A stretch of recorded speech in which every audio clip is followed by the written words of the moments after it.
You can't pull a fast one on the military, and I'm going to tell you why this is. I've seen it too many times. Don't do this, please.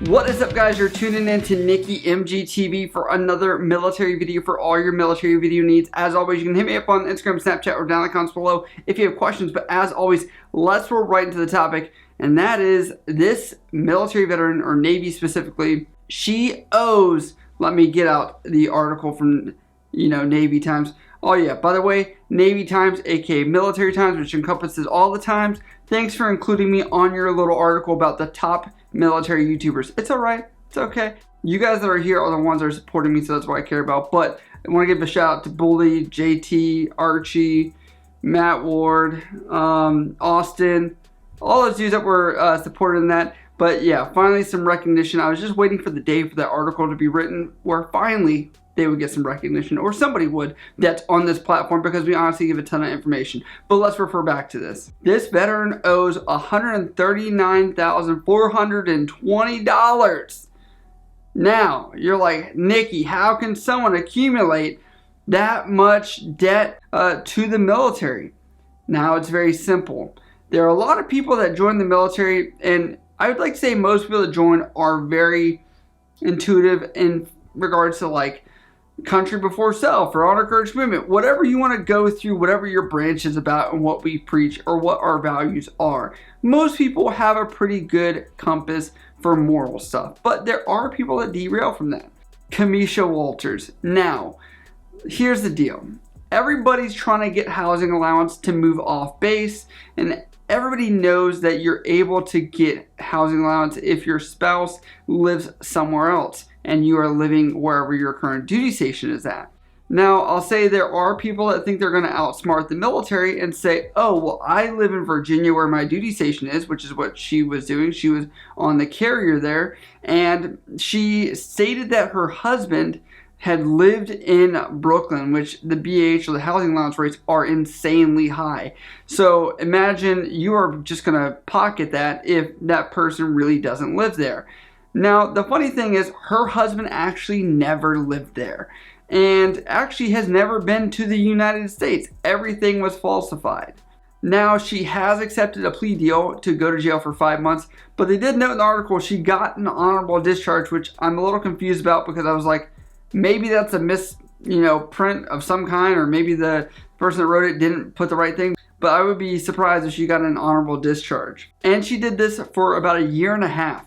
And so, yeah, she's not in the military anymore, but fraud is fraud, no matter what. And I'm trying to think of how many cases I've seen. We call it BH fraud or housing allowance fraud. I know 2 people personally that have done this.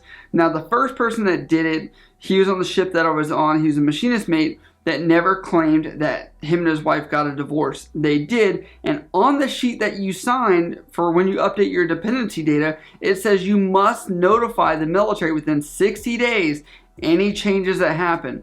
Now, your marriage, say it ends on today, it's the 25th here. Your BH or your housing allowance, whatever you are entitled to, automatically ends on that day. So if you wait the 60 days, the 2 months afterwards to file it, you're going to have to pay back all that pay that you got. So you might as well do it sooner than later. That way you don't have to put that money to the side or worry about having a very small check when the Navy wants their money back. Now, the next guy I want to talk about, he was gay. He was in Spain with me, and he had supposedly a husband, I think, that lived in New York as well. And he was kind of like a pathological liar, where everything that came out of this guy's mouth, you weren't sure if it was true, false, it was just all over the place. Like, it could be lying about the dumbest thing, and he would lie about it. So you never knew. Well, anyway, I think he was married twice while he was in the military. But anyway, they found out through an investigation, I guess there was a hunch the command had that his husband actually did not live in New York.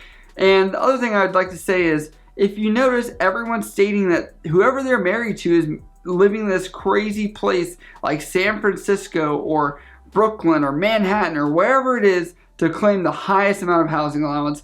And the funny thing about it is NCIS did the investigation, and they're in charge of that. And the funny thing is, you're not the only person that's trying to maximize how much money they get. Obviously, everyone's trying to, but there is legal ways to obtain more money, and there are illegal ways because you're saying something that's not actually true. And trust me, it's raising more red flags if you say that they're living in a major city rather than back in your hometown or something like that. I'm not giving advice on how to commit fraud. I'm just saying, like, you are putting yourself up for more of a red flag, and they do investigate this stuff. Obviously, there are more times where it's understandable where you may have a tour where you're not with your family and you'll be getting housing allowance from somewhere else. If you want to move your family to Brooklyn, do it. Wherever you want to put them at. If you can find some cheap way to make some extra cash, go for it. I do know that there are people that have rented out rooms to save money. So technically, the BH, you keep whatever's left over. So if your rent is $1, I'm just giving a theory, and you have a BH of $1,000, you're going to get $999 back. So there are ways to legally work through the system because it is an allowance. They're not going to cut that off. The only thing that would be different is overseas housing allowance, which they give you the exact amount of what your housing allowance is off base. And the issue with that is the fluctuation in the currency of what you get. And so there really isn't much more that you can make because they pay for utilities, but you have to cut off AC, lights, and stuff. You can save money that way. But overseas, it's a little bit different on saving money. Plus, you also get cost of living allowance. Just use your brain. Your integrity will go a long way. Just realize if it's too good to be true, it's probably wrong. And if you're thinking you're going to get away with it, I doubt you will. And if you do, good on you. But I'll be honest, I've seen more people get caught doing this kind of stupid stuff than need to be. Also, for pay in general, if you ever notice that you are being overpaid, you should be reviewing what is called your leave and earning statement, which is like a pay stub. It tells you how much you're being paid. You should review that. There's a site called MyPay, which you can check out and look at it. You should be looking at how much you're being paid, because if you are being overpaid and you notice it, do not just let it go on. You should notify somebody, because there are audits that happen in the background, and you should take your LAS to whoever does your pay, your PS, your CPC, whoever it is. Take it to them and say, I think my pay is messed up. They will review it and audit it as well and make sure it's good to go. And that way, later on, they don't find it and then take out a ton of money from you. Imagine if you're getting paid $100, $200, $300 extra a month, and you're just going to let that ride on for several months. By the time they take that money out, you may get a check that's very small. There are ways to pay back indebtedness or overpayment in a period of time.